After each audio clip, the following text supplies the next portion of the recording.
L'histoire de la France 1. La préhistoire et l'Antiquité. Avant l'existence de la France telle qu'on la connaît aujourd'hui, le territoire était habité par différents peuples préhistoriques.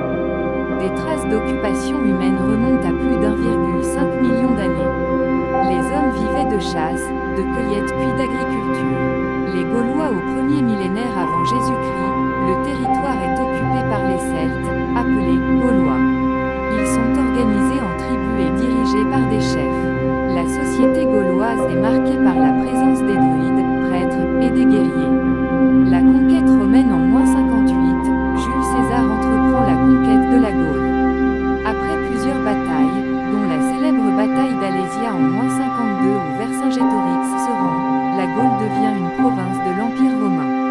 Les Romains construisent des routes, des villes, Lyon, Nîmes, Arles, des aqueducs et diffusent leur langue, le latin, qui donnera naissance au français. Le christianisme se répand également au IIIe et IVe siècle.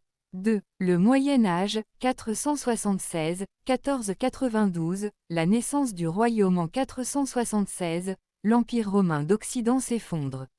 Les peuples germaniques s'installent en Europe. Les Francs, menés par Clovis, fondent un royaume puissant. Clovis se fait baptiser à Reims vers 496, ce qui unit son pouvoir au christianisme et fonde les bases de la monarchie française. Charlemagne au 8e siècle, Charlemagne, 742 à 814, agrandit son empire, allant de l'Espagne au centre de l'Europe. En l'an 800, il est sacré empereur par le pape à Rome. Son empire marque un tournant, il encourage l'éducation, la culture et les réformes administratives. Après sa mort, l'empire se divise entre ses héritiers.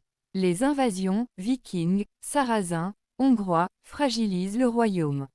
La féodalité. Dès le Xe siècle, la France se fragmente en seigneuries.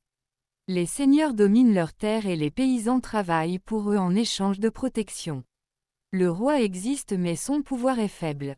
La montée de la monarchie capétienne en 987, Hugues Capet devient roi.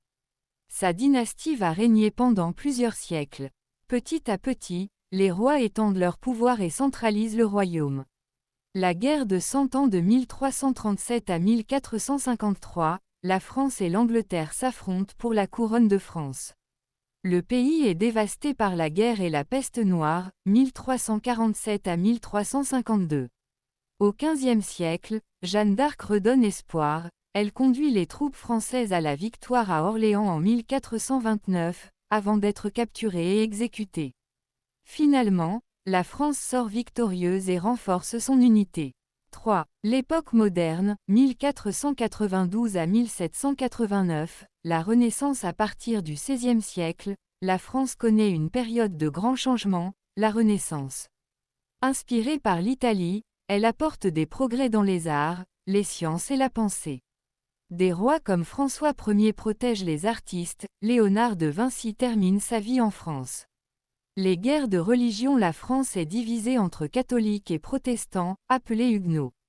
Ces conflits ensanglantent le royaume, notamment lors du massacre de la Saint-Barthélemy en 1572.